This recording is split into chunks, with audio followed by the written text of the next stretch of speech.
Vidas com História.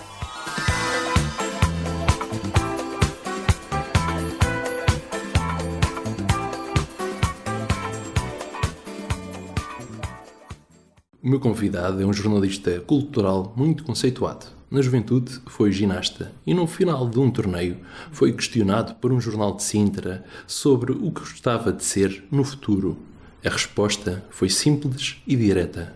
Quer ser jornalista do Blitz. Ainda hoje, a sua mãe guarda esse artigo. Mário Rui Vieira licenciou-se em jornalismo pela Escola Superior de Comunicação Social de Lisboa e deu os primeiros passos na área de jornalista como estagiário do Blitz. O sonho tornou-se realidade. Desde 2013 é jornalista do Expresso, do grupo Empresa, do qual faz parte o Blitz, a SIC, entre outros órgãos de comunicação social. Ao longo de mais de 2 décadas de carreira profissional, já entrevistou centenas de artistas nacionais e internacionais. É uma referência no jornalismo cultural e na arte de bem entrevistar. Olá, Mário Rui Vieira. Olá, Diogo. Obrigado pelo convite. Está tudo certinho aí, acertaste em tudo o que disseste. É tudo isso. Tu que já fizeste centenas, milhares de entrevistas, qual é a importância da primeira pergunta? Eu acho que é bastante importante porque é um bocado aquela coisa do isto resulta ou não resulta. Se tu começas com uma pergunta ao lado, e já me aconteceu, não muitas vezes, confesso, porque depois quando começas a perceber como é que a coisa funciona e começas a conseguir ler mais ou menos bem os teus entrevistados, já sabes que, ok, não posso ir já por esta pergunta, tenho de fazer uma pergunta para amenizar um pouco as coisas. Mas é verdade que a primeira pergunta é bastante importante. Acho que a primeira pergunta acaba por criar ali o tom para o resto da entrevista. E quais são as ferramentas mais importantes para criar uma boa entrevista do lado do entrevistador, neste caso? Eu acho que é saber ler, principalmente o entrevistado. É perceber... Saber escutá-lo. Saber escutá-lo, saber até onde é que podes ir. E isso requer não só uma investigação prévia, não é? Perceber que tipo de assuntos é que o artista em específico não se importa de falar, de que assuntos é que ele não se importa de falar, não é? Perceber o que é que mais o interessa, mas depois também, ao longo da conversa, perceber quais é que são os limites. Há perguntas que se calhar tu podes deixar mais para o fim de uma entrevista porque até lá já conseguiste fazer com que o entrevistado percebesse que tu não vais por mal, não é? Porque há pessoas que ficam um bocado na defensiva. E acho que o teu trabalho enquanto entrevistador é conseguir quebrar essas barreiras e essas defesas, e eu acho que tenho alguma sorte nesse caso, porque eu acho que sou naturalmente simpático e acho que as pessoas vão com a minha cara ou vão com a minha voz, às vezes, porque é só o telefone, não é? E eu acho que isso é um trabalho também, é um trabalho, mas se tu não fores naturalmente já empático, é muito difícil tu conseguires dar a volta a isso. E eu sei que há colegas meus que se calhar por natureza não são, às vezes até é uma questão de voz, não é? Se tu fores, acho que há uma diferença entre a assertividade e a arrogância, e acho que há pessoas que não sabem muito bem afinar o seu nível de arrogância, e isso às vezes complica muito na arte de conversar, não é? Porque se a pessoa percebe que tu estás ali a ser um bocadinho, tu até podes ser provocador. E há muitos entrevistados que gostam desse jogo, não é? Mas tens de saber provocar. Com classe e sem passar determinados limites, e eu acho que às vezes se passam alguns limites e isso é contraproducente. E é engraçado porque eu há bocado estive a ouvir um episódio que gravaste com a Ana Ventura, que é uma das minhas melhores amigas. Já vamos falar dela neste podcast, claro. E eu estava a ouvi-la a dizer uma coisa que é interessante, que é ela não gosta daquelas entrevistas em que sente que há ali quase um ataque, não é?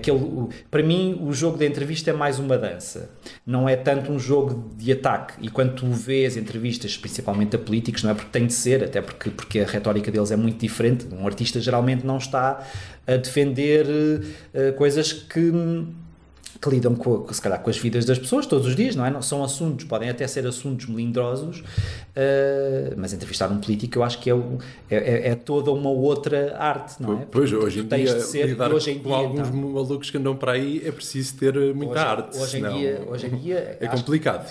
Mas eu não sei se é só hoje em dia, porque se tu pensares, eu sei que é difícil hoje, porque há muita informação falsa que corre, há muito extremismo. Desnecessário em pleno século XXI, não é? Mas se tu pensares em animais políticos como o Aníbal Cavaco Silva, o Mário Soares, devia ser um desafio incrível entrevistar essas pessoas, porque não, independentemente de tu empatizares ou mais ou menos com eles, são pessoas que têm uma escola muito forte a conseguir defender aquilo que querem, aquilo em que acreditam e aquilo que fazem, não é? Aquilo que faziam.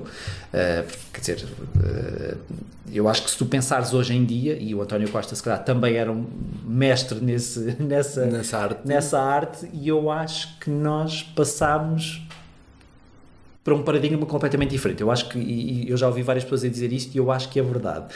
Eu acho que o António Costa se calhar foi o último grande político no sentido de saber como falar para as pessoas de uma forma que defende aquilo que eram os interesses dele, não é? Tu hoje em dia, se olhares para, se calhar, todos os líderes dos partidos políticos ou até líderes parlamentares, tu percebes que há ali uma falha na comunicação. Eu acho que há uma falha muito grande na comunicação hoje em dia, e das duas uma, ou vais pela via de uma pessoa como o André Ventura que atropela tudo, e é assim que ele consegue muitas vezes ganhar os debates e até as entrevistas, não é? Porque atropela e leva tudo à frente, e as pessoas, se não tiverem jogo de cintura para conseguir dar a volta àquilo, são trucidadas por ele. Ou então tens pessoas, como eu acho que acontece com o Primeiro-Ministro neste momento, que ele nem sequer dá hipótese à discussão, não é? Faz ele bem. Se ele disse às vezes é melhor. Não consegue. Mas eu acho que isso é um problema, porque acaba por haver um problema de comunicação, que eu sinto que existe com este governo. Eu acho que há ali um problema de comunicação. E por enquanto está a correr bem para o governo, mas se calhar a dada altura pode não correr, não é? Porque se há um desfazamento entre aquilo que o governo comunica e aquilo que se sente, não é? Vamos começar a falar das percepções, não é? Não vou entrar por aí. Mas pronto, isto tudo para dizer o quê? Que a entrevista, dependendo do tipo de entrevistado, pode ser uma dança ou um jogo de ataque e defesa, não é? E eu prefiro sempre... Foi por isso que foste para jornalismo cultural e não político, por exemplo, ou desportivo, ou sociedade até. Eu acho que não foi por isso, é assim, aquilo em que eu me sinto efetivamente à vontade, e aquilo que eu gosto mesmo de fazer é entrevistar, porque tal como a Ana Ventura gosto de conversar, mas o ir para o jornalismo cultural teve a ver com o facto de eu achar que é não só uma área muito menosprezada das nossas vidas, no sentido em que se calhar deixamos sempre a cultura para o último plano, e que eu acho que é um erro crasso, total. Porque na verdade, se nós pensarmos em cultura e não nos ficarmos só por aquela noção de cultura que é isto é entretenimento, isto é para nós nos entretermos, se nós pensarmos naquilo que a cultura significa nas nossas vidas, vamos perceber que diz muito de nós, enquanto indivíduos, enquanto grupos de pessoas, enquanto povos, enquanto humanidade mesmo. Quer dizer, eu acho que se não for a cultura a ensinar-nos aquilo que nós somos, nós ficamos um bocadinho perdidos, não é? Há muita falta de apoio para a educação cultural. Há muito desinvestimento. Estamos muito atrasados nesse aspecto face a outros países. Muito atrasados nesse sentido face a outros países. Eu não... A cultura também se ensina, Mário Rui Vieira. Eu acho que se ensina a perceber a cultura, não é? E ainda há pouco, eu acho que ainda foi hoje que li, eu acho que era uma entrevista com uma filha, quem é que escreveu a Sibila? Não estou a lembrar. A Cristina Bessa Luís. Acho que era a filha dela a dizer que não percebia como é que se ensinava, como é que se dava na escola um livro como a Sibila, que é tremendamente complicado, complexo, e que um adolescente não vai ter ferramentas para entender aquilo. E eu lembro perfeitamente, eu nunca li a Sibila, na altura em que eu estava na escola não era um livro obrigatório, mas eu sei que na altura da minha irmã, que é 9 anos mais velha do que eu era, eu lembro-me dela dizer que ficou traumatizada para a vida com aquele livro, nunca conseguiu ler, porque aquilo é dificílimo. E eu acho que isso continua a acontecer muito. Eu acho que nós, se calhar, com 15, 16, 17 anos, não temos maturidade suficiente para ler... Saramago, talvez, que é muito interessante, mas que requer outra educação, outra maturidade, até intelectual e cultural. E há coisas, quer dizer, mesmo, eu lembro perfeitamente que um dos livros que me marcou mais quando eu era adolescente foi a aparição do Virgílio Ferreira, que li na escola, era obrigatório, um livro obrigatório, e eu gostei muito do livro, mas se calhar não tinha capacidade para perceber um discurso tão existencialista quanto aquele, não é? E acho que se calhar a forma como nós achamos que ensinar os miúdos a ler tem de ser através dos grandes clássicos e dos grandes autores, se calhar temos de fazer ajustes aí, porque se calhar há livros que são mais complicados de entender do que outros. E até fazem as pessoas perderem o interesse, em vez de ganharem e afastam interesse, as pessoas, afastam os miúdos da cultura, e isso é, quer dizer, e hoje em dia é engraçado este fenómeno que nós estamos a assistir do TikTok, dos livros do TikTok, que tu vais hoje em dia a uma livraria e vês livros com capas praticamente todas iguais, com títulos muito parecidos, mas aparentemente é um fenómeno e os miúdos adoram aqueles livros. Agora, é bom estarem a ler, mas se calhar esses livros também não são o indicado. Não são o indicado, não é? Não sei como é que tu dás a volta a isso. A Blitz teve um papel. A Blitz ou o Blitz, não sei como é que tu queres chamar. O jornal Blitz, a revista Blitz. Por mim é como tu quiseres. Eu digo o Blitz, mas é o Blitz, quer dizer, eu passei por todas as fases, não é? Portanto, tu começaste como estagiário, aliás, recorda nisso. Ok, tu eras ginasta, sim. Pronto, já davas preparado para ir para o jornalismo, que é preciso ter uma ginástica muito importante para conseguir viver de jornalismo em Portugal. Sim, só uma porcentagem muito reduzida de pessoas, temos de ser honestos, consegue viver de jornalismo em Portugal. Por muita formação académica que tenham, e experiência, só uma porcentagem reduzida. E está cada vez pior. E cada vez pior, um caminho mais difícil. Sim. Os jovens vão para o jornalismo, mas atenção, tenham outra opção. Pensem bem. Se calhar a vida não vai ser fácil. Primeiro, estavas a falar da ginástica. Estava a falar contigo da ginástica. É preciso ter ginástica. O que é que vou fazer ginástica na juventude? Em Sintra. Tu és de Sintra, não és? Eu sou de Sintra. Fala um bocadinho da tua juventude. Cresci em Sintra. Comecei a fazer ginástica muito miúdo. A minha irmã já fazia ginástica de competição na altura. E a minha irmã era assim o meu grande ídolo quando eu era criança, ainda é hoje, não é? Mas era assim o meu grande ídolo, e eu comecei a fazer ginástica, ainda muito bem sem saber o que ia, não é? E depois comecei a ver a minha irmã a fazer competição, e chegou a ganhar torneios distritais e tudo, e eu aquilo para mim era assim um grande sonho também, e então segui com a ginástica até ali por volta dos 12, 13 anos, depois desisti porque o meu treinador na altura queria que eu fizesse umas coisas que eu não me interessava muito, era mini trampolim e eu não achava muita piada aquilo. Então basicamente sempre tiveste personalidade, caráter já bem vincado desde jovem. Não gosto, só faço o que eu quero, ponto final, parágrafo.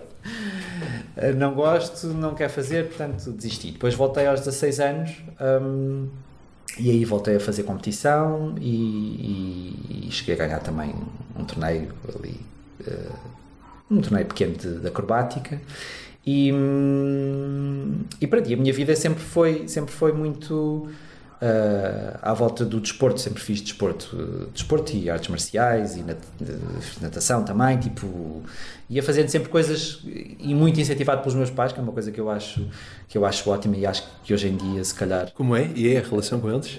A minha relação com os meus pais sempre foi muito boa, e acho que eles me deram umas ferramentas incríveis para conseguir até suportar suportar esta vida Apoiaram-te difícil do sempre? jornalismo. Apoiaram-te sempre?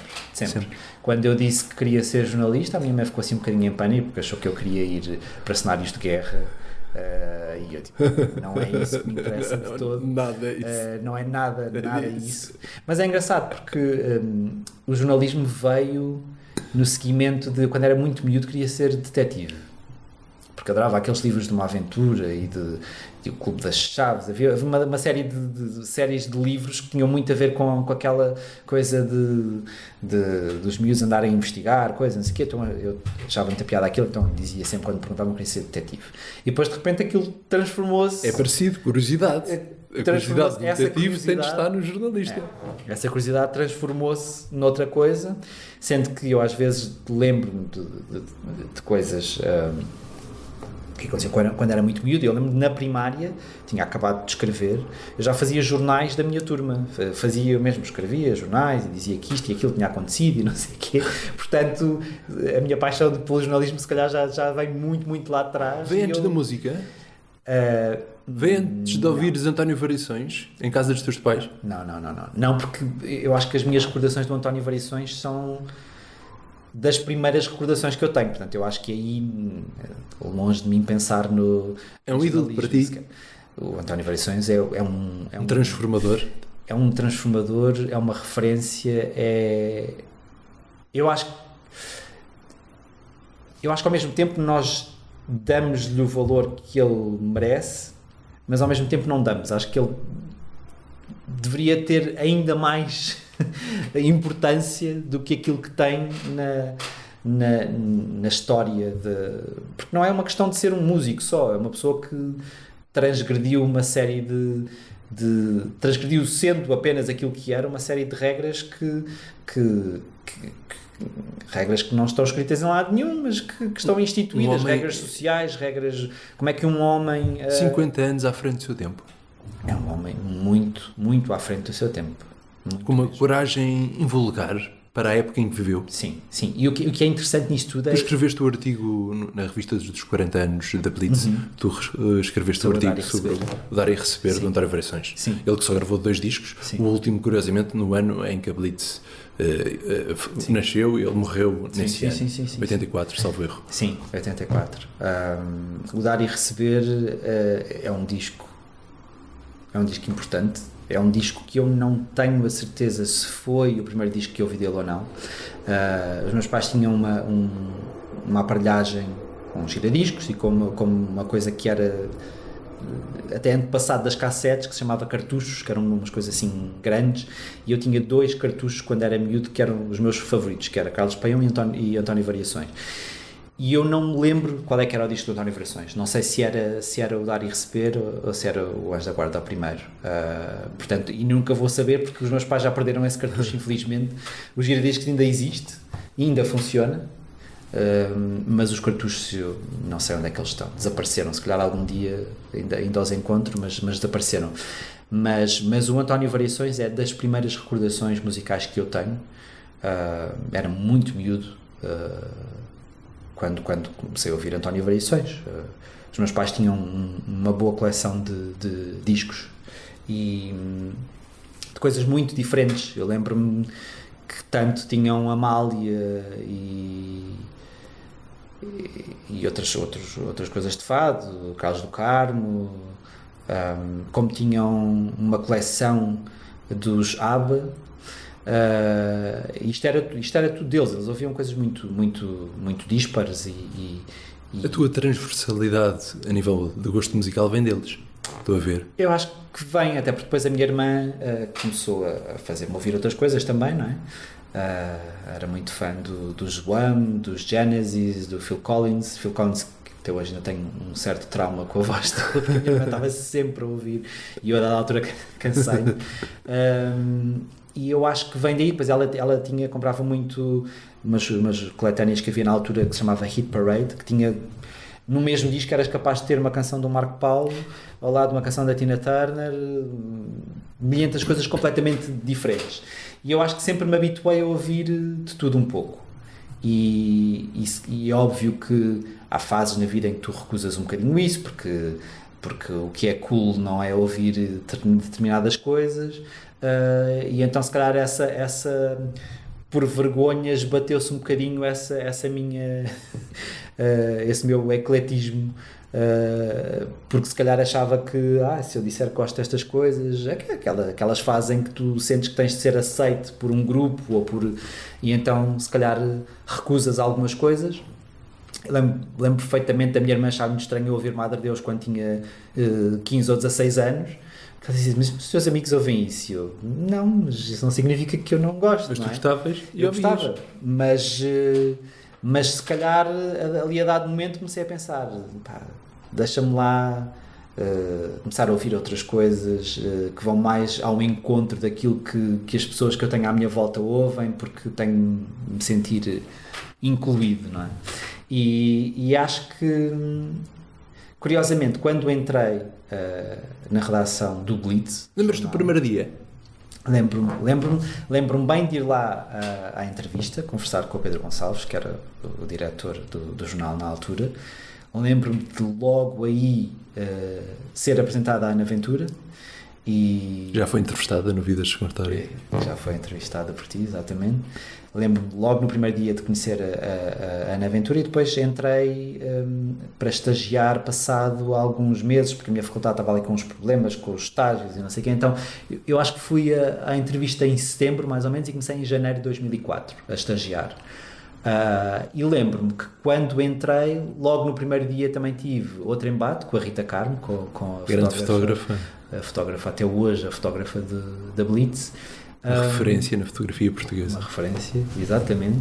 E lembro-me de eu estar sentado no computador dela, porque na altura o estagiário não tinha um computador definido, então eu sentei-me no sítio onde ela se costumava sentar, e dela chegar a dizer, o que estás a fazer no meu lugar? Fui logo prachado assim direto, que é engraçado, ficou toda a gente, Rita, não sejas assim.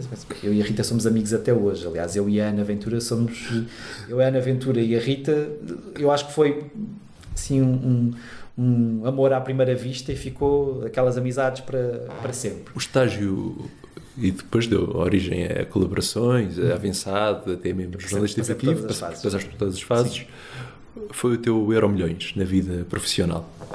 Não sei, sabes, eu fui, lá está, como tu disseste há pouco, eu quando ganhei aquele torneio de ginástica e fui entrevistado lá pelo um jornal de Sintra, eu disse que queria ser jornalista. Sabias perfeitamente o que queria. E que queria, gostava de escrever no jornal Blitz. Mas eu depois, na verdade, ainda não tinha acabado a faculdade, portanto não estava ainda a lutar ativamente para encontrar um estágio, quer que fosse. Eu terminei... Lias a Blitz regularmente? Li. Todas as edições? Blitz, sim. O jornal nessa altura? Ainda estão muitos jornais em casa dos meus pais. Eras um leitor assíduo? Era um leitor mal saía na banca? Era leitor assíduo do Blitz e das outras... Do 7? Tudo o que fosse do 7, não, já não é. Já não havia. Já não é da minha altura. Mas houve ali umas tentativas de fazer coisas para concorrer com o Blitz. Lembro num jornal que se chamava Raio X, havia uma revista chamada Super Som, que também era um projeto super interessante, e eu era ávido consumidor de tudo. Claro que depois o Blitz foi o único que foi resistindo, não é? Portanto eu continuava... O facto de fazer parte do grupo imprensa é mais-valia para o Blitz, não é? E estar ligado ao Expresso. É uma mais-valia para nós, mas eu acho que eu acho que a Blitz, e eu acho que o meu diretor Miguel Cadete já disse isso várias vezes, é uma história de resistência. Nós podíamos ter acabado milhentas vezes, não é? Com estas transformações todas, o Blitz podia ter ficado pelo caminho. Do papel para aliás, do jornal para a revista, depois para o digital. Podia ter ficado pelo caminho. E não, foi sempre ultrapassando as expectativas. E isso é porque, na verdade, nós conseguimos, quer dizer... Nós continuamos a conseguir estar na vida das pessoas. Todas estas gerações depois, não é? Continuamos a fazer parte do dia-a-dia das pessoas, e isso vê-se pelo tráfego que o site da Blitz tem diariamente, que é uma fatia muito importante do tráfego do Expresso, porque o nosso site neste momento está incluído no site do Expresso. E nós damos uma contribuição muito grande ao tráfego do Expresso. Eu acho que as pessoas gostam de música. As pessoas gostam de cultura música. e, acima de tudo, de música em Sim, particular. Também gostam de se zangar com as coisas que as pessoas escrevem. Não sabem gostam muito perceber. disso. Não é? Mas faz parte também, não é? Sim, eu acho que o grande problema nos dias de hoje é as pessoas efetivamente não lerem. A maior parte das pessoas lê. Só vêem os cabeçalhos, não é? Vê os E cabeçalhos. depois nas redes sociais e depois siga. E formulam logo uma opinião e não vão ler aquilo que está ali. E muitas vezes, como é óbvio, nós num título e numa entrada não conseguimos dar a informação toda, não é? Portanto, e eu acho que esse é por causa disso que a desinformação se dissemina de uma forma tão fácil. Porque as pessoas não leem, não leem, é tudo... Eu, na verdade, não culpo ninguém, porque todos nós sabemos que a vida é tão acelerada nos dias que correm, há tanta coisa a acontecer a toda a hora e há tanta informação, somos bombardeados com tanta coisa que é um pouco impossível nós conseguimos dar atenção a tudo. Agora, o que eu acho é que quando um assunto nos interessa, nós devemos parar efetivamente para ler, principalmente antes de ir dizer o que quer que seja, porque às vezes nós lemos comentários que as pessoas deixam nas redes sociais ou quer que seja e dá vontade de ir lá dizer assim, leia primeiro e depois comente, porque aquilo que está a dizer não vai é completamente errado. Se lesse aquilo que está escrito, se calhar percebia que não é nada disso. E é muito difícil nós conseguirmos... Porque as pessoas não estão para subscrever depois, muitas delas, não é? Também há essa questão. Querem ter informação grátis. A questão é que... E os jornais não vivem só da publicidade. A questão é que se tudo fosse gratuito hoje em dia, já não havia jornais, não havia revistas. Não havia jornalistas? Não havia. E cada vez mais esta mudança para o digital é um desafio grande, porque a publicidade não está a acompanhar Conta-me com a devida celeridade esta adaptação. A publicidade nos meios online... Na tua altura era mais fácil ver publicidade para o jornal e para a revista do que hoje em dia? Havia muito mais publicidade, mas a publicidade nos meios impressos paga-se muito melhor do que a publicidade nos meios digitais. Portanto, havia mais dinheiro a entrar do que... E é aí que eu digo que esta mudança, este shift do lado das marcas que querem publicitar ainda não aconteceu, porque continuam a achar que aquilo que é importante é aparecer um grande anúncio na contracapa do Expresso, da revista do Expresso, e certamente é tremendamente importante. Mas não chega a tantas pessoas quanto a publicidade que fazem no site chega, não é? Claro. Portanto, acho que ainda há um conservadorismo muito grande da parte das marcas nesse sentido, ainda não perceberam que vão ter também de se adaptar a uma coisa, porque mais tarde ou mais cedo nós vamos deixar de ter... Eu não sou fatalista e continuo a achar que há espaço para haver revistas impressas e jornais nas bancas, mas tende a desaparecer. Mas lendo aquilo que são as novas gerações e a forma como se consome informação, acho que é fácil de perceber que cada vez mais vai ser desmaterializado, não é? O suporte... vai ser um objeto de coleção. Como, por exemplo, temos aqui a revista Blitz dos 40 anos, bem bonita. Bem bonita e que superou todas as nossas expectativas até ao momento de vendas. Vendeu mesmo muito bem, tendo em conta que é uma revista que não é propriamente barata, não é? Está a superar bastante as nossas expectativas. É um pedaço de história da cultura portuguesa e da música portuguesa. É um pedaço de história. E aquilo que eu penso sempre é, olho para aí, vejo um 4 e um 0 e penso... Daqui a 10 anos, quando fizermos 50, acho que vai ser ainda mais marcante, não é?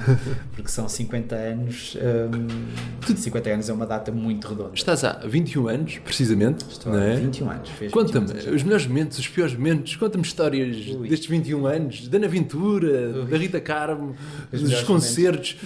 Certamente já entrevistaste pessoas muito boas, muito incríveis, mas também do pior que há, asquerosas, managers. Sei que já entrevistaste até em situações quando havia muito barulho e que tu não conseguias praticamente ouvir o interlocutor. Há uns anos eu fazer, e essa foi a que me ficou mais marcada, entrevistar quem é que era? Eu acho que era uma dupla de produtores de música eletrónica chamado Simian Mobile Disco, eu tenho quase a certeza que eram eles, e entrevistei-os em Paredes de Cor, num contentor, que era era o camarim deles, não é? Ao lado do palco onde estava a haver um concerto. Portanto, basicamente, eu e o músico estávamos sentados frente a frente, eu estava aos berros com ele estava aos berros comigo e o contentor a abanar por todo lado. Portanto, eu pensei, bem, eu a gravar aquilo com o gravador a pensar, eu não vou conseguir perceber nada desta gravação. Depois acho que consegui perceber, mas foi assim uma das memórias que eu tenho de assim, entrevistas mais estranhas que fiz, porque estávamos os dois literalmente aos berros um com o outro. Ele tinha de berrar para eu conseguir ouvi-lo e eu tinha de fazer as perguntas a berrar, porque senão não nos ouvíamos, não dava mesmo. Há tantas histórias. Lembro de uma entrevista que fiz com a Rihanna por telefone, que estava a correr muito bem, ela estava super a ser super simpática comigo, e eu a dada altura, foi na altura em que o jogo da pop estava a mudar ali um bocadinho, porque entrou a Lady Gaga e trouxe ali muita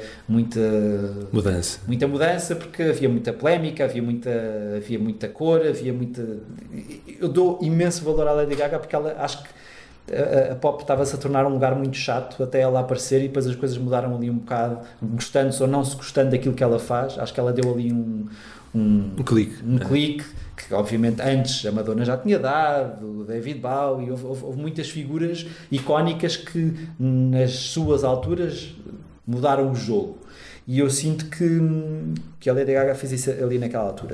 E eu fiz uma pergunta sobre a Lady Gaga à Rihanna, precisamente por causa disso, de achar que havia ali uma mudança de paradigma, e ela respondeu-me que não queria responder à pergunta. Só que eu não entendi, porque ela disse I don't want to answer your question, e eu percebi I didn't understand your question. Então repeti, e quando eu repito, e a entrevista estava a ser por telefone, aparece uma voz do além a dizer: a Rihanna não quer responder a essa pergunta, só tens tempo para mais uma questão. E eu não sei se sabiamente ou não tinha deixado aquela pergunta mais para o final da entrevista, então pensei, ok, tranquilo, já tenho o que quero dela, portanto, e ela fiz só mais uma pergunta, e ela respondeu já assim um bocado naquela de deve ter ficado irritada comigo, e eu só pensei tipo, desculpa, porque não era essa a intenção. Quando a pessoa me diz que não quer responder a uma pergunta, eu não insisto, não é? Das duas uma, ou tento reformular a pergunta, porque ela pode não ter percebido qual era a minha intenção com aquilo, ou se ela diz taxativamente que não quer responder, não vou seguir por ali, até porque não vou conseguir nada. Se ela já decidiu na sua cabeça que não quer responder àquilo, não vai responder.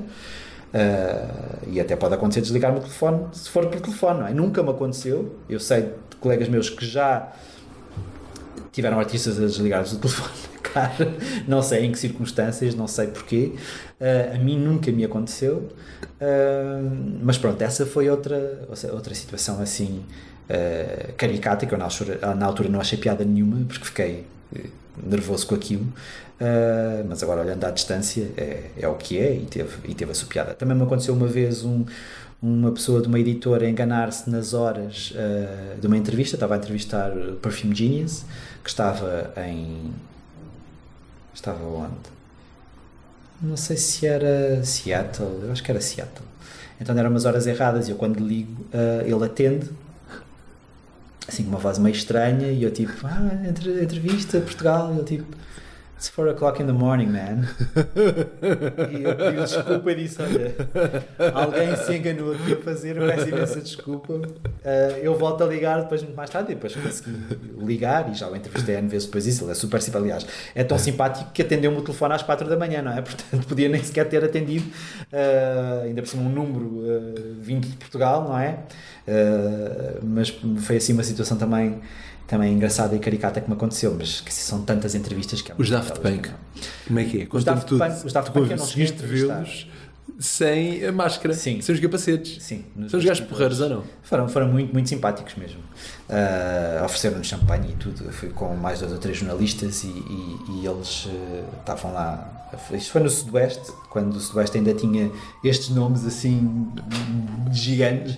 E lembro-me da editora me ligarem a dizer, olha, queres vir conhecer os Daft Punk? E eu vou. Não foi entrevista, não foi nada, não houve conversa nenhuma, houve só troca de conversa de circunstância, E pronto, e lá estive com eles nos bastidores do Sudoeste e vi-os sem capacetes, e é aquilo que eu digo sempre, que é, se passasse por eles na rua não olhava duas vezes, porque há pessoas há artistas que têm uma aura tão imponente que tu até percebes, se fores andar na rua e não sei o quê, de repente aparece-te uma pessoa, sei lá, se te aparecer uma Madonna no meio da rua, eu acho que tu ficas tipo... Os Daft Punk não têm naturalmente essa aura, portanto eu acho que se passasse por eles na rua nem olhava duas vezes, não tem aquela imponência que os capacetes lhes dão, não é? Portanto foi engraçado, foi uma experiência engraçada também, mas sim, lá está, em 21 anos foi muita coisa, foi muita conversa, muita gente, e não tenho muito mais experiências, tenho a dizer. E isso deixa-me feliz porque é sinal que eu, apesar de tudo, faço um trabalho que é respeitado pelas pessoas, não é? Eu acho que se calhar há pessoas que gostam de dizer, tipo, já comprei uma guerra com este artista, com aquele, numa de orgulhosa, e pá, eu não acho piada nenhuma a isso, não é? Não tem nada a ver comigo essa postura tipo de, eu até consegui irritar não sei quem. Saber, é uma conversa, são pessoas como outras, não é? Portanto não tenho assim, fico feliz por saber que não chateei ninguém, acho que é isso. Gostaste de entrevistar a Björk? Gostei muito de entrevistar a Björk. Foi frente a frente ou foi por telefone? Infelizmente não, foi por Zoom, mas ela não ligou a câmara, portanto eu liguei a câmara do meu lado numa de, deixa ver se ela liga, ela não ligou,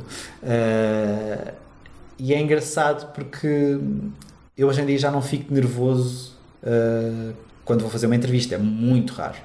Aliás, a última vez que eu fiquei efetivamente nervoso foi quando fiz um post emissor com a Simone de Oliveira, e disse logo na altura, ela entrou no estúdio e eu disse logo, olha, eu já não fico, ao fim de 20 anos já não fico nervoso com grande coisa, mas tenho de dizer que estou um bocado nervoso por ter a Simone de Oliveira à minha normal, frente. E ela quem não? Foi muito simpática, muito querida, e disse logo, olha, vou-te contar aqui uma pequena história, um pequeno à parte.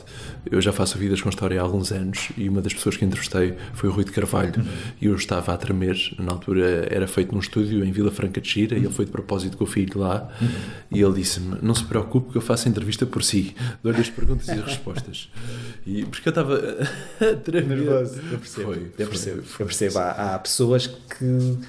Há pessoas que têm esse efeito em nós. Imagina então a Simone de Oliveira. Sim, mas com a Björk, quer dizer, o facto de ser à distância acaba por tornar a coisa um bocadinho diferente, não é? Eu acho que se a tivesse à minha frente, se calhar teria ficado mais nervoso do que fiquei efetivamente, mas a antecipação deixou-me bastante nervoso, porque depois é aquela questão de, eu respeito tanto o trabalho dela e ela é uma referência tão grande para mim que eu não queria fazer uma má entrevista, não é? Depois tens sempre essa coisa de, se percebes que estás a aborrecer o entrevistado,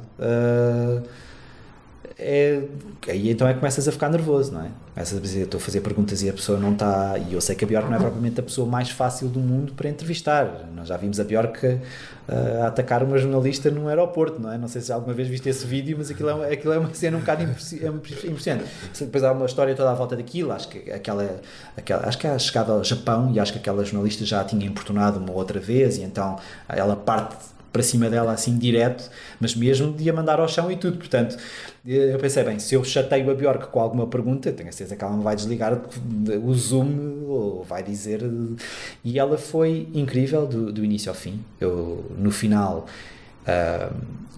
quando estas coisas acontecem, quando eu entrevisto alguém de quem gosto muito, no final, não no início nem a meio, digo-lhes sempre, olha, isto foi um dos pontos altos do meu percurso, e digo-lhes, e é um bocado aquela coisa de entregar as flores à pessoa, que é, tem um valor imenso para mim, na minha formação enquanto ouvinte de música e enquanto pessoa mesmo, porque, quer dizer, a Björk sempre foi uma referência para, se calhar, aquelas pessoas que não encaixam, não é? A Björk não encaixa em lado nenhum. A Björk sempre fez as coisas à maneira dela. As pessoas sempre olharam para ela de uma forma, as pessoas que não são fãs olham para ela como uma pessoa muito estranha, não é? Que é aquilo que eu valorizo nela, é o facto dela sempre ter feito as coisas à Tem maneira algo dela. de transformador como o António Variações. Como António Variações, sem dúvida. É isso que te fascina Sim. num artista, mais do que a voz? Sim. É o carisma deles? É a vontade de quebrar barreiras, de alargar as fronteiras daquilo que nós achamos que é, se calhar, aceitável, não é? Por acaso estavas a falar do Variações, estavas a falar da Björk, e eu estava a lembrar-me do David Lynch, que ainda há pouco tempo morreu, e que para mim também é, se calhar, uma das minhas maiores referências cinematográficas, e também foi uma pessoa que quebrou barreiras. Quer dizer, os filmes dele há filmes dele que nunca ninguém vai compreender, porque aquilo só fazia sentido na cabeça dele, e eu acho isso fascinante. O facto de eu não conseguir perceber um filme como o Mulholland Drive, e nunca ninguém entenderá aquele filme ou perceberá o que é que aquilo quereria dizer, Não ser ele próprio. a não ser ele próprio. Se calhar nem ele próprio. Se calhar nem ele próprio. Isso não significa que aquilo não seja um produto de arte superior, não é? Eu não preciso de entender tudo. Eu acho que nós queremos sempre entender tudo ao milímetro, queremos perceber tudo. E às vezes temos de nos deixar levar por esses artistas que nos levam para territórios desconhecidos. O David Lynch fazia isso, acho que o Tim Burton faz isso também, o Pedro Almodóvar noutro âmbito também o faz, e eu acho que são esse tipo de pessoas que quebram barreiras e que nos mostram que há mais cor para lá daquilo que é muito que segue as regrazinhas todas, não é? Eu acho que essas pessoas é que fazem com que o mundo avance e que se torne mais interessante, e a Björk infelizmente não desiludiu enquanto entrevistada, porque se calhar já aconteceu uma outra vez eu pensar, eu adoro este artista, e depois vou falar com ele e acho tremendamente desinteressante. E é uma desilusão às vezes. Isso é uma desilusão, porque pensas, eu gosto tanto deste... Há uma frase qualquer que diz: nunca entreviste o teu ídolo. Sim, e eu, por exemplo, tinha algum medo disso com a Björk, tenho um grande medo disso com o Tom York dos Radiohead, que é outra grande referência para mim. Na tua juventude? Não é? Os Radiohead sempre foram, aliás, os Radiohead acho que foram aquela banda que me fez sei lá, não sei muito bem como é que é de explicar, porque eu lembro-me dos Radiohead da Creep, quando surgiu, eu devia ter uns 12 ou 13 anos, mais ou menos nessa altura.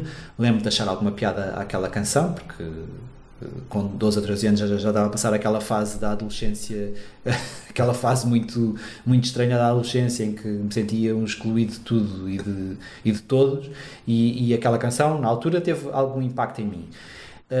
Depois eles editaram um segundo álbum e eu gostei, mas também não fiquei assim fascinado, e depois de repente lembro-me de uma das minhas melhores amigas, das minhas amigas mais antigas, quando saiu o OK Computer, dizer, tens de ouvir, diz que não sei o quê. E nós virmos a Lisboa, vimos em Sintra, lá está, virmos a Lisboa, à antiga Valentim de Carvalho, ali no Chiado, e ela pôs-me a ouvir o OK Computer e eu ouvi o álbum inteiro lá, e não consegui sair da loja sem o comprar, porque foi um disco transformador para mim. Foi um disco transformador para mim, e eu acho que se algum dia vier a entrevistar o Tom York, vai ser um desses momentos de nervos, e eu espero não me sentir desiludido, porque já vi algumas entrevistas com ele que pensei, isto tem algo para não correr bem, também como se calhar a Björk tinha, depois eu surpreendi-me, não é? Mas sim, se calhar é dos poucos nomes assim, daqueles que são grandes para mim, que eu ainda não entrevistei. Eu lembro da PJ Harvey, também já entrevistei, também correu muito bem, também era assim uma grande referência para mim. Quais são as tuas entrevistas ao vivo que mais gostaste de fazer? Em Portugal, no estrangeiro? Conta-me histórias, viagens, já viajaste bastante. Já estiveste no Rock in Rio Brasil. Sim, já estive no Rock in Rio Brasil. Tens uma noção do espetáculo, não só em Portugal, mas como no estrangeiro.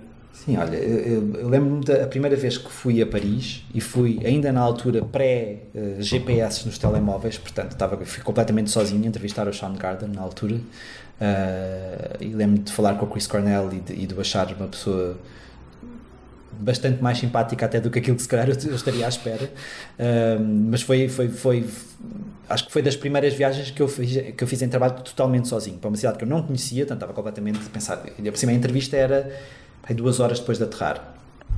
Eu tinha de sair do aeroporto, ir para o hotel onde eles estavam, e estava completamente não havia GPS, eu tipo apanhei, consegui ver como é que eu vou daqui até lá e não sei o quê, ainda cá em Portugal, e fiz tudo certinho, cheguei lá a horas e a coisa correu muito bem, e gostei muito de falar com eles. Entrevistas lá fora, pá, É bom viajar em trabalho? Ou não? É cansativo? depende, é muito cansativo.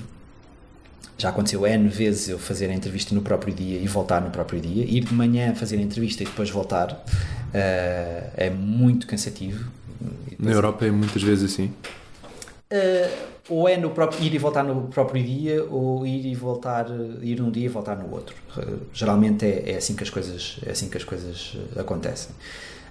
Até porque é cada vez mais caro as estadias em cidades como Londres, e geralmente essas entrevistas ou são em Londres, ou são em Paris, ou são em Madrid, e as editoras se calhar hoje não estão tão dispostas a convidar-nos para ir e a pagar-nos um hotel onde ficar, não sei o quê. Portanto, é cada vez mais difícil haver estas viagens. E as novas tecnologias fazem muito, certamente. Fazem com que ainda tenham menos vontade de gastar dinheiro com isso, porque é fácil fazer um zoom. Mas não tem a mesma essência. Não tem o mesmo impacto, não tem o mesmo... Porque depois, quer dizer, a tua experiência ao entrevistar uma pessoa ao vivo pode ditar muito daquilo que é aquela entrevista, não é? Porque na verdade tu acabas por dar algum contexto, acabas por ter aquela leitura corporal do entrevistado que não tens quando estás a fazer uma entrevista por telefone, não consegues perceber se ele está nervoso, se não está nervoso, se está com vontade de falar, se não está, tipo, é muito mais fácil mascarar as tuas emoções quando estás a falar ao telefone, não é? Portanto, tudo isso acho que a entrevista presencial torna tudo muito mais rico e faz com que se calhar o meu texto seja também ele mais rico, não é? Porque uma entrevista não é só a resposta do entrevistado, tens de o apresentar, tens de dizer direcional às vezes. Sim, também. E ajudar no pensamento. Sim. E gerir silêncios. Sim, gerir silêncio eu acho que é muito importante, e acho que há pessoas que são há entrevistados que são um pouco desconcertantes na questão dos silêncios, porque há pessoas que ficam a pensar durante 10 segundos, e a tua tendência é sempre preencher aquele vazio, não é? E às vezes tens de deixar a pessoa pensar, e isso pode ser, por exemplo, num podcast como este, ou como o Posto Emissor, tu até podes pensar, se calhar as pessoas tipo, vão se chatear porque é demasiado silêncio e vão deixar de ouvir e não sei o quê, mas eu acho que não. E eu acredito que não, até porque as pessoas que se disponibilizam a ouvir um podcast já estão habituadas, se calhar, a lidar com esse silêncio, não é? Que é uma coisa que, por exemplo, na televisão não pode acontecer, não é? Uma pessoa, se fica em silêncio durante 10 segundos na televisão, é tipo, tu automaticamente mudas de canal. Eu aconselho as pessoas a fazer esse exercício, a ver, porque efetivamente tu mudas, porque é naquela, avanças ou já passei para outra, não é? E num podcast se calhar não, porque acaba por ser um momento até íntimo, não é? Porque geralmente as pessoas até podem estar a ouvir o podcast com os fones nos ouvidos, é como se tu estivesses dentro daquela conversa. Falar em momentos íntimos, fala-me da tua amizade com a Ana Ventura. Minha amizade com a Ana Ventura acho que é muito bonita, porque, quer dizer, eu comecei a estagiar no Blitz, e ela era a minha editora na altura, e acompanhou-me bastante naquele início, não é? E depois eu acho que a nossa amizade começou a nascer ainda durante aqueles 3 meses do estágio, e é uma daquelas coisas que se calhar não acontece assim, então em ambiente de trabalho não é uma coisa que se calhar aconteça tão rapidamente, não é? E a redação da Blitz na altura era uma redação grande, não é? Não era o que é hoje. Eu acho que as pessoas continuam a achar que nós somos 20 pessoas a fazer a Blitz. Dois ou três, isso não podia estar chega. mais longe da verdade. Nós somos três jornalistas, um editor, o diretor, e pronto, e é isto. E na altura havia, aliás, eu quando entrei os jornalistas havia vários jornalistas que estavam mais direcionados a determinados tipos de música. Havia a pessoa que escrevia mais sobre música eletrónica, a pessoa que escrevia mais sobre o rock, a pessoa que escrevia mais sobre pop. Havia ali uma série de capelinhas que se calhar para mim não faziam grande sentido, porque lá está, quando me perguntavam, então eu não me importo escrever sobre o que quer que seja, os meus gostos são muito variados. Eu lembro na altura até sentir que as pessoas não encaravam isso muito bem, porque achavam que eu tinha de me definir, não é? Ou gostas de Britney Spears, ou gostas dos Radiohead, ou gostas dos Metallica, ou gostas sei lá, dos Daft Punk. Eu tipo, a mim não me interessam, a mim não me interessam essas barreiras, não é? E eu não tenho problemas em dizê-lo. E se calhar encontrei na Aventura uma pessoa que, apesar de ela dizer que sempre foi mais do rock e de não sei o quê, a Ana tem uma abertura muito grande também, e sempre teve, não é? E se calhar essa abertura dela fez com que eu naturalmente gravitasse mais para ela do que para outra pessoa daquela redação. E a verdade é que ela e a Rita Carmo são, até hoje, das pessoas que eu conheci naquela altura, as pessoas que ficaram na minha vida e que são mais do que colegas de trabalho, não é? São amigas, sempre. E aprendi muito com elas, obviamente. Acho que também lhes devo ter ensinado uma outra coisa ali pelo caminho. E com a Rita Carmo, já agora? Com a Rita, a minha relação com a Rita é engraçada. Nós brincamos sempre, porque nós fazemos festivais juntos há 20 anos, não é? Devem ser muitas histórias mesmo. 20 anos de festivais deve ser duro até. Às vezes já deve estar fora daquilo. Não, festivais é muito duro e é daquelas coisas que eu acho que as pessoas não entendem muito bem o quão duro é para um jornalista fazer um festival. Explica um bocadinho, para quem não sabe, qual é o trabalho de um jornalista num festival de música. E como é que é o dia-a-dia dele? Olha, um dia num festival pode começar cedo, pode começar ainda com uma entrevista tipo às 3 da tarde, por exemplo. Os concertos começarem às 5 e tu ficares logo ali, fazes a entrevista às 3 da tarde, depois os concertos começam às 5 e às 4 da manhã se calhar ainda estás a escrever um texto. E aquilo que nós fazemos, e é engraçado porque quando nós começámos a fazer as coisas da forma como fazíamos, não havia praticamente ninguém a fazer, que era fazer as coisas em atualização permanente. Estamos num festival e vamos ver um concerto e depois vamos escrever e depois vamos ver o concerto e depois vamos escrever e os textos ficam automaticamente disponíveis para as pessoas lerem, automaticamente, quer dizer, com base na nossa rapidez ou não, não é? Às vezes é muito complicado estar a escrever um texto e saber que daqui a 5 minutos tenho de ir ver outro concerto para escrever sobre ele também. Escreves no computador, no telemóvel? No computador. Nós temos sempre, na zona de imprensa, levamos um computador portátil. Mas tens de andar para a frente e para trás, correr todas as capelinhas. Sim, andamos para a frente e para trás, fazemos obviamente uma seleção, porque é impossível escrever sobre todos os concertos de um festival, e quando fazemos, é muito raro. Há um ou outro festival que se calhar eu faço sozinho, com a Rita. Há anos que faço o Sudoeste sozinho com a Rita, por exemplo, e aí a seleção tem de ser ainda mais criteriosa, porque é impossível fazer tudo, uma pessoa escrever sobre tudo, mas fazemos essa seleção e pronto, e vamos assistir aos concertos e escrever sobre eles e tentar pelo meio comer qualquer coisa, porque as pessoas também não se lembram que estás no meio do público, a maioria das pessoas não percebe, não estás em nenhum camarote VIP, estás no meio do público. Muita gente acha que nós temos uma vista privilegiada para os concertos e que se calhar há determinados festivais em que tu até tens acesso à zona VIP, ou tens acesso a uma zona onde consegues ver o concerto. Eu não gosto particularmente de ver concertos nesses sítios, porque tu não consegues tirar o pulso ao público. Não consegues perceber se aquele concerto efetivamente está a resultar ou não está a resultar para as pessoas que estão a assistir. E eu acho que isso é importante tu refletes isso na reportagem que fazes, independentemente daquilo que acontece em palco, porque pode ser um concerto incrível e as pessoas cá fora não estarem muito viradas para ali, não é? Mas eu acho que é importante tu retratar também aquilo que se passa fora de palco e perceber que as pessoas estão a gostar ou não estão, não é? E isso é difícil fazer quando estás fechado numa redomazinha onde só tens pessoas à tua volta, que muitas vezes até estão a falar umas com as outras e nem sequer estão muito a ligar àquilo que se passa no palco. Mas é uma experiência intensa, é uma experiência muito intensa e eu e a Rita damos-nos muito bem em contexto de festival, porque já estamos muito habituados e estamos muito entrosados. A máquina está muito oleada, não é? Sim, e portanto é um casamento feliz há 20 anos. E é engraçado como as coisas foram muita coisa mudou, mas nós continuamos ali os dois a fazer aquele trabalho que já aprendemos a fazer juntos há muito tempo. Quantos amores há na tua vida, Mário Rui Vieira? Sei lá.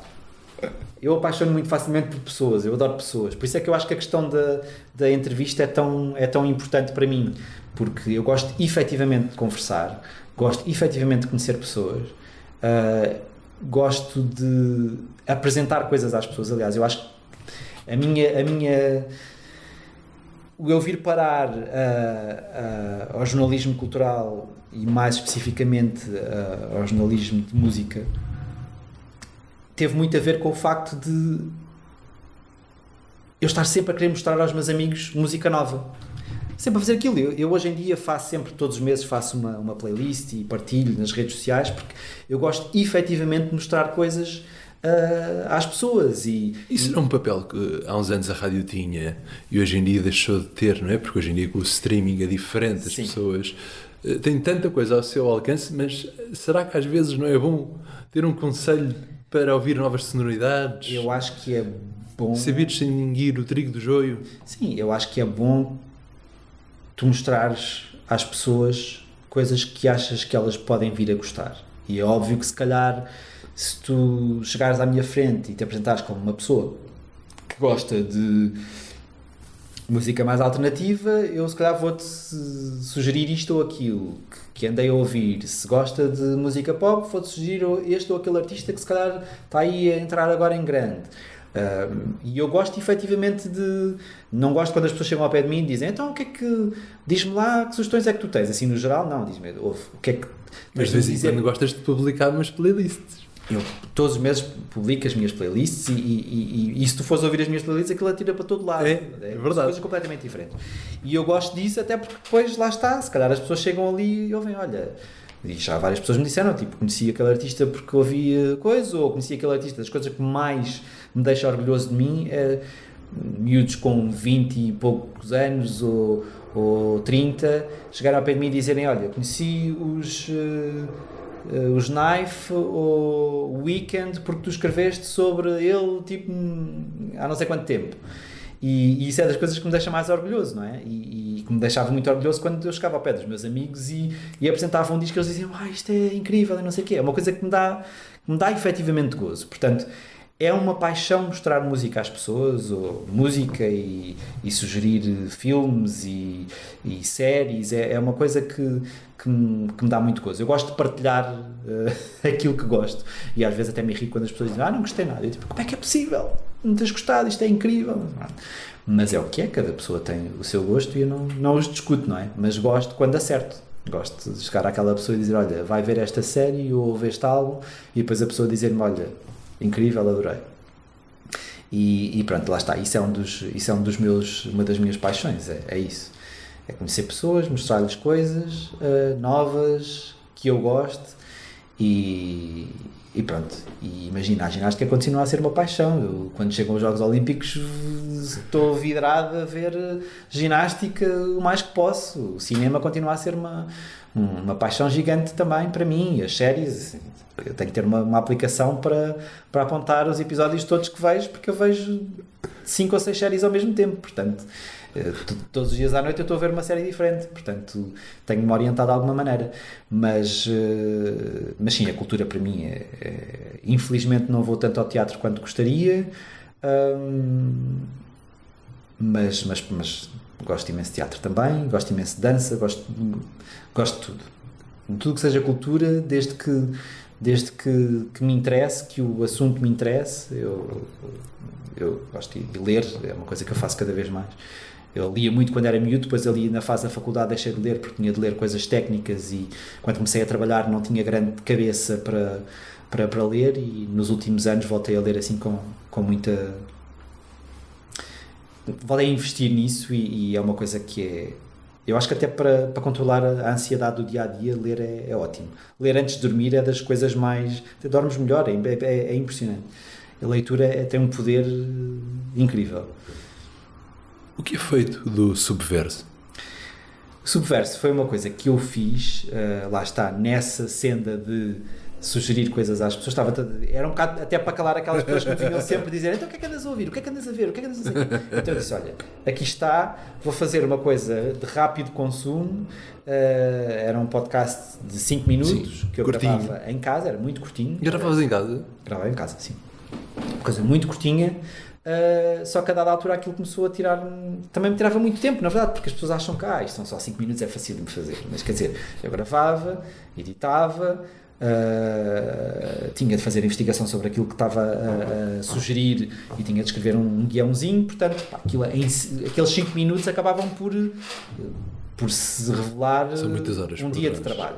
São muitos dias. Pelo menos. E então imagina, chegar à sexta-feira e pensar, gravava aquilo ao sábado, e acho que era ao domingo que eu publicava, e gravava ao sábado ou ao domingo e perdia ali tempo que a dada altura pensei, isto é de loucos, eu tenho de descansar, o fim de semana não posso estar sempre preso por isto ao fim de semana, então tive de interromper e deixar. Pode ser que um dia, se as coisas mudarem muito, que eu recupere aquilo ou que faça outra coisa, porque efetivamente aquilo dava-me gosto de fazer, mas tive de interromper, porque a vida depois torna-se muito difícil quando estás sempre a trabalhar, não é?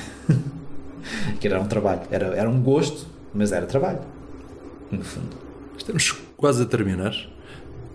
Eu queria saber, de uma pessoa já fez tantas entrevistas e tão importantes, como é que te sentes desse lado? Do lado do entrevistado? Sabes que não é uma situação em que eu esteja muitas vezes. Se calhar nos últimos anos tem acontecido, por uma outra razão tem acontecido mais. De repente, no ano passado, porque escrevi 1 ou 2 textos sobre a Taylor Swift, toda a gente queria falar comigo sobre os concertos da Taylor Swift, então fui à SIC Notícias, fui à CNN, e é estranho, porque a dada altura, obviamente que me estão a fazer perguntas sobre o meu trabalho, portanto é uma coisa, responder a perguntas sobre a Taylor Swift é muito diferente do que estar a responder perguntas sobre mim, não é? Sobre a minha vida e sobre o meu trabalho de forma mais ampla, mas não é um lugar desconfortável, porque lá está, eu encaro a entrevista como uma conversa, não é? E como eu gosto de conversar, é óbvio que é um desafio diferente entrevistar ou ser entrevistado, mas para mim acho que não há assim uma diferença muito grande, é uma conversa. Para mim uma entrevista é uma conversa, e é isso que eu tento fazer, é aquilo que eu gosto de sentir quando estou a ser entrevistado, é aquilo que eu gosto de fazer o meu entrevistado sentir, que é estar à vontade para conversar sem precisar de estar ali com grandes barreiras, não é? E isso é uma coisa que eu acho muito interessante nos podcasts, é que tu tens tempo para fazer efetivamente as perguntas que queres fazer, porque eu habitualmente fazer entrevistas para escrever, não é? E uma entrevista de 1 hora de repente transforma-se numa entrevista de 2 páginas e tu não usas nem 1/3 da conversa que tiveste, portanto essas limitações de espaço é uma coisa que num podcast não tem, porque aquilo pode ter o tempo que tu quiseres, não é? As pessoas ouvem, se for interessante e as pessoas quiserem ouvir do início ao fim, incrível. Se chatearem a meio, deixarem a meio, tudo bem. Problema delas. Sim. Problema delas, exatamente. Para terminar, qual é o sentido da tua vida, Mário Riviera? Ui, essa pergunta, isso é muito difícil. Qual é o sentido da minha vida? O sentido da minha vida é descobrir aquilo que me faz bem e é descobrir aquilo que eu posso dar aos outros para os fazer sentir-se bem. Eu acho que nós estamos a viver uma época muito confusa em que tu sentes muito ódio em todo lado. Tu não consegues hoje em dia ter uma conversa sem haver uma discussão, ter uma conversa mais profunda, seja sobre o que for, sem haver uma discussão. Já se começa a tornar muito difícil, não é? As pessoas estão muito com os nervos à flor da pele em tudo, e isso é difícil de gerir, e eu se calhar sou a primeira pessoa a irritar-me com determinadas coisas, e eu acho que precisamos de saber fazer-nos sentir bem uns aos outros, ou reaprender a fazer isso, porque eu acho que já soubemos e de repente estamos a regredir muito enquanto seres humanos estamos a regredir muito nesse sentido, e basta ver a aceitação que têm estes discursos de políticos como o Donald Trump, que de repente achou que estávamos a dar demasiadas liberdades a pessoas que são diferentes de nós, e então vamos lá começar a impor aqui limites, e quer dizer, é um retrocesso total. É um retrocesso que não faz sentido, não faz sentido, e ao qual eu quero resistir e lutar com as pessoas, estas ideias loucas, com as pessoas que partilham da minha opinião e que acham que neste momento está tudo a ensandecer. Quer dizer, é muito complicado nós ligarmos a televisão e vermos um discurso de Donald Trump e perceber que aquilo faz sentido na cabeça das pessoas que votaram nele e que o apoiam, porque lá está muito assente num discurso de ódio no qual eu não me revejo de todo, e gosto de acreditar que as pessoas à minha volta também não se revejam. Quando devia ser exatamente o oposto, não é? Sim. Um discurso de harmonia, Sim. de aceitação. Sim. Mas não só não é, como ele nem sequer aceita que lhe peçam para fazer, que é ainda mais estranho. E depois lá está, temos papagaios do Donald Trump espalhados em todos os cantos do mundo, incluindo em Portugal. Portanto, vamos ter de lidar com isso e tentar resistir e tentar espalhar outra forma de ver o mundo. E é isso que eu acho que um dos sentidos da minha vida é fazer isso à minha volta, não é? No meu microcosmos, fazer isso. E pronto, e espero que as pessoas que estão à minha volta o aceitem bem e que sejam felizes com a minha existência na vida delas também. Eu fui certamente feliz, não te conhecia até hoje pessoalmente, mas já te conhecia pela escrita e pelo teu trabalho a nível de entrevistas, acima de tudo no posto emissor, e aprendi imenso a ler e a ouvir-te. Por isso, o meu muito obrigado, Mário Rui Vieira. Obrigado, Diogo.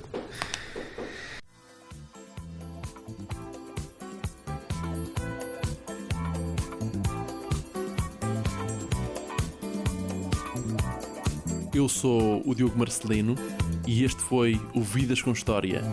Ouça todos os programas, sempre que quiseres, em vidascomhistoria.pt.